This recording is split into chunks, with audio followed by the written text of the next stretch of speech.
Hey, what's up, everybody? Welcome to the Average Joe Dividends YouTube channel. In this video, I'm going to show you the 5 stocks where I invested $20 into each of those to buy more fractional shares. We're also going to see the effect that's going to have on my monthly and quarterly and annual dividends going forward as well. So what we're looking at right now, this is my taxable M1 stock brokerage account, my Average Joe Dividends portfolio. And I'll leave a link below so you can see what all of the holdings are and what percentage I have allocated to each of those. And since this video is my second video of the week, again, this is where I do the picking. In the first part of the week, I deposit $100 and then I let M1 do the picking, so to speak, with auto invest. And where that money goes depends on the allocation have up as well as the target. So you can see here on Monday when I deposit $100, chances are it's going to go into the dividend portfolio. So let's just take a look at the 1-year performance of this portfolio, because I'm not only just interested in dividends, I also want to see appreciation of this portfolio. I kind of want my cake and eat it too. And I'm not just concerned about high dividend yields, I'm also concerned about dividend growth as well over time. So you can see last year about this time we were at $214,000 and we're almost at $280 right now. So pretty good appreciation. Money weighted return of 26.06%, and then total return, if it'll show the percentages here, which is not used to. It should be closer to about 30-ish%. So let's go ahead and jump into the activity log and we'll see what those 5 buys were. Again, I put $20 into each of the companies. And then we see first up is Travelers, which is an insurance company. We'll click on this. We can see that bought a quantity of 0.07626. Even these small fractional quantities will make a difference in the next dividend, and I'll show you that. Next up, JP Morgan, that bought 0.08161 of a share. And then Digital Realty was the next one, and it bought 0.10527 of a share. And then Pepsi has not been doing great over the past year. It's been pretty flat, and I had 2 cents left over in the account, so I took the $20 plus the 2 cents for 2002 Pepsi, and that bought 0.12481 of Pepsi. And Pepsi is the dividend king. They've been paying a rising dividend for over like 50 years. And then Broadcom, $20, more of a growth play here, and they also increased their dividend. They've been doing it for a little while in double digits for Broadcom. So, and that bought 0.11769 of a share. So next up, we're going to jump over to my Google Docs spreadsheet, and this is where I track all the 52 different positions within the portfolio. You can see it's arranged by company, ticker symbol, share price, average price, the number of shares I own. Here's the total value if I were to sell each position. Here's my cost basis. Here's my gain or loss in dollars, and that includes dividends. And then here's the gain or loss expressed in a percentage. Anything above 25% will be in green. Here is the dividend per share. And then here is the current yield. And then here is the yield on my cost. And then we can see the sheet it's arranged by pay date, and we are in December. And we can see our December payers so far, which are Kroger, Black Hills, Pinnacle, and Aflac. And so total, I've received $49.87 so far in the month of December. You can see here the next dividend for each of these is going to be larger, because what I've done is I've taken the dividend and I've reinvested it back into that stock. So you can see if the next dividend is going to be larger. And looks like Aflac as well. They had a dividend increase, a 16% increase, so that is why it's over $1 higher, because the 1049 is not going to move the next dividend to 12.22. That was because of most of it was because of the dividend increase, so double-digit increase. And again, I touched on it before.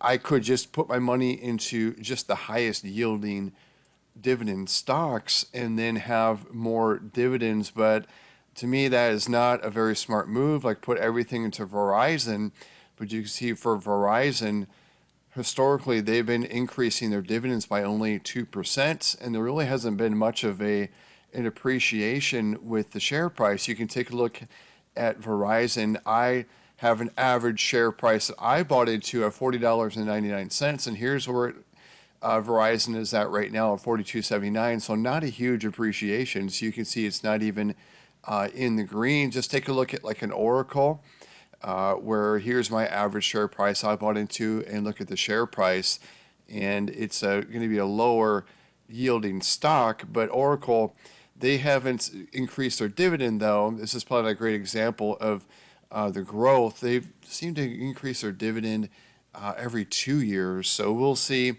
in 2025 if Oracle will increase their dividends. And I think the last one they had, I think, was a double-digit increase when they did do it. So just want to explain why I don't put everything into just high-yielding dividend stocks. I have a mixture of some that do yield higher, like a Verizon, but some that yield in, like 0.41% with Apple, but it's more of a growth play. Or I have something that like Exxon, where I bought this one back during the pandemic, and it's been a good increase, as far as what I bought into. So some of these were good timing, and some of these are just good growth stocks. Like Nvidia is in here as well. You can see in Nvidia what the increase has been, 956% for me. You can see my average cost per share and what that's at. It's a very low yielding stock at 0.03%, and then here's my yield on cost, but I'm glad I have it in here for some growth. So we can see here what I've done is over the dividend with my 5 buys, JP Morgan being one of them, I put the current dividend before the $20. So we're going to see a change here in a little bit. Once I grab some data from M1, we're going to see the next dividend go up for the 5 positions where I bought more fractional shares, and here's the other 4. And we're also going to see the monthly, quarterly, and annual cash flow average go up for each of these. So we're going to grab that data here in just a second.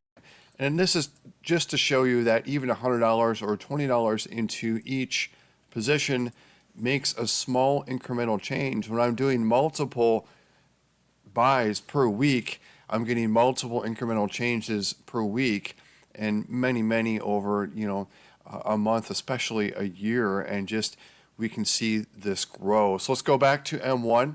We're going to grab some data from the holdings tab, and again, I'll leave a link below so you can see what's all in this portfolio. The largest position being SCHD here at the top.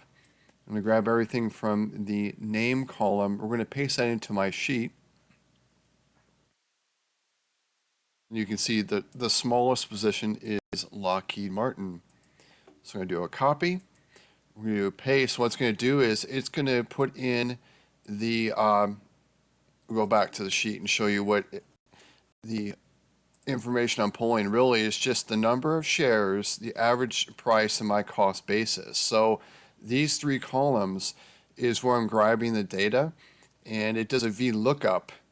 You can see, like for Kimberly-Clark, the VLOOKUP, and on my average cost, my shares, and my cost basis, it's grabbing it from the M1 data tab.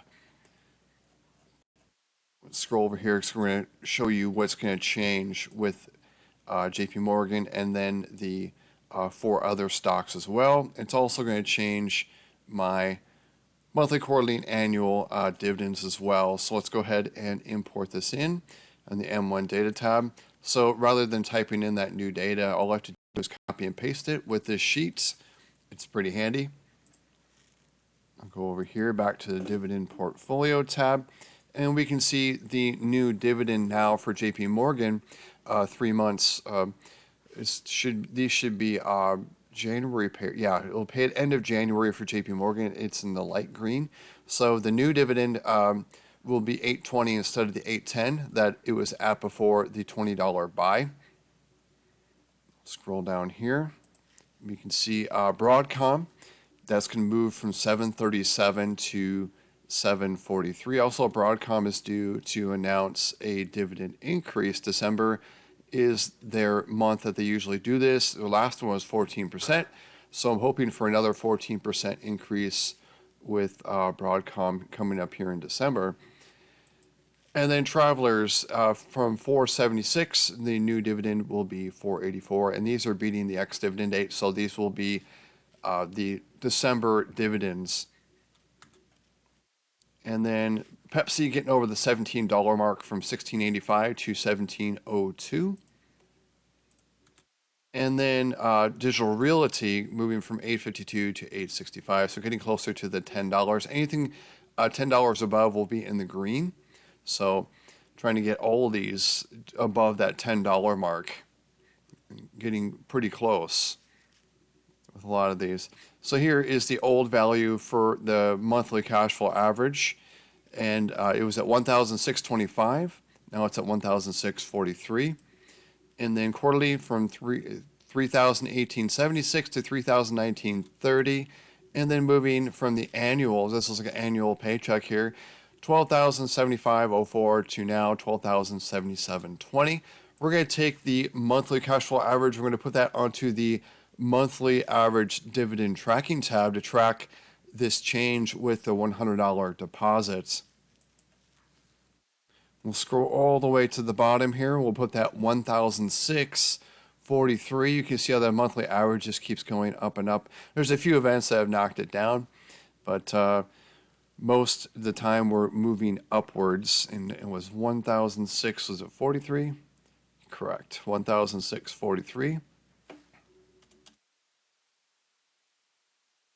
And here's the change. So it added an additional 18 cents of monthly income, and that's every month going forward with the $100. So there's the event, the $100 deposit. We can see here on the 3rd, I did dividend drips, and that added 14%. And then look at Aflac. This is not money added. This is just the announcement of the 16% dividend increase with Aflac. That added 56 cents of monthly income. But take a look though, like with BST, the Starbucks dividend drip and the $100 deposit, that was much more substantial with the 352. And those are our moves so far in December. So I've added in the month of December $4.51 so far to my monthly income. So let's go on over to the dividend tracker tab. I've been doing these videos since January 2021, and here's the portfolio value starting there, and here's the dividends paid, and I've been tracking that since then. And let's go to more recent times here. We'll move down to 2024, and we are right here, December 2024, and this is rounded to the nearest $100, $279,600. Here are the dividends received so far. We're hoping to beat the dividends received last year. I'm predicting over 1,700 for December 2024. Here are the dividends received so far in 2024. We're going to shatter the 2023 dividends quite handily. And here is the new average monthly dividend, 1,643 here. And again, here's that 451 with a month-over-month gain of 0.45%. You can look at, the 1,006, that's an average, because you can see with the dividends being paid, they're a little bit lumpy, sometimes in 600s, and you get something like a 1,600. And when you divide out the total quarterly dividends, that's what you get is the monthly. And it's very nice. It's a solid monthly paycheck. I know $1,006 can pay a lot of bills for people. It certainly will for me once I actually start drawing from this, but I'm not at that point. What I'm doing again with the dividends is reinvesting them back into the stock from which it came from. Here's the annual dividend. Here is the annual increase just in the month of December. And then I made a deposit, the $100, and there we are at $200. Close out the video, we're going to go to my total net worth statement. Everything over here in this portfolio, this is about 15% of my current net worth. Let's go take a look at the rest of it. You can see at Vanguard, I have an IRA, a couple IRAs, as well as a taxable brokerage account. You see that totals to 488. And then my current employer 401k, which is an S&P 500 index fund, it's at 102. And then at M1, I also have an IRA with these ETFs and closed-end fund, which is BST. That's at 726. Here again is the dividend portfolio. Here is my 1-year emergency fund at M1 getting 4.25%. Here is my 6 months emergency fund in Synchrony getting 4.1%. And you can see over here, I'm actually counting like the interest here and expressing it in a monthly way as well. And then Capital One, $10,000 over there. This is like a 2-month cushion over there, earning 3.9%. Here's my home value. Here are my liabilities. Here's the current balance on my credit card, which I pay off every month, so I do not accrue interest. Here is the remaining balance of my mortgage. And then, so of course, these are liabilities. Everything up here are assets. So here's my total net worth, which is $1,836,000. And then it's broken down by stocks, 87%, home equity, 7.8, cash, 5.2. And here it is with pre-tax, after-tax, as well as U.S. international. So what I've done here is I've kind of broken out these dividends over here. I had to annualize because Vanguard ETFs are all over the place, and SCHD is it's the same as well. The dividends are not the same like a Coca-Cola and Pepsi, how they're paying the same quarterly dividends until they increase them for the year. So I did was I took the 2023 dividend for those, and then I made them monthly, and then kind of get a monthly paycheck for that. And that includes interest from savings accounts as well.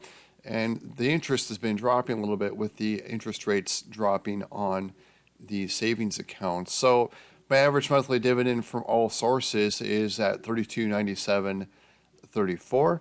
Also been tracking my net worth very carefully from November 2022. We can see how this has gone up most months. There are some months where it does take a dip, and that's because of the stock market just going down. You can see the last month where I closed out, I finished November at $1,827,000, and I also track my W-2 income and then subtract out the expenses and get a gap, and this does not include the dividends. So I try to make sure I have a gap every single year.